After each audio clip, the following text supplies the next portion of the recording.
আমরা প্রথমে স্টার্ট মেনুতে চলে যাব, দেখতে পাচ্ছি স্টার্ট মেনু, এখানে ক্লিক করব, সার্চ অপশানে সার্চ করব, এখানে লিখতে হবে আমাদের অ্যাডভান্স সিস্টেম সেটিং। দেখো বন্ধুরা, অ্যাডভান্স সিস্টেম সেটিং, এটাকে আমরা সিলেক্ট করে নেব। করার পরে একটা অপশন এসছে দেখো, ভিউ অ্যাডভান্স সিস্টেম সেটিং, এটাকে ক্লিক করব। পারফরমেন্সে আমরা যাব, গিয়ে সেটিংয়ে যাব, সেটিংয়ে এসে আমরা কাস্টমটাকে সিলেক্ট করব। চেক বক্সগুলোকে আমরা টিক চিহ্ন মেরে দেবো, সবগুলোকে মেরে অ্যাপ্লাই করব। করার পরে ওকে, আবার ওকে মেরে দাও,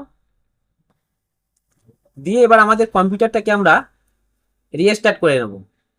রিস্টার্ট করে নিলেই বুঝতে পারো যে আমাদের কম্পিউটার বা আমাদের সিস্টেমটা কতটা স্পিড হয়েছে।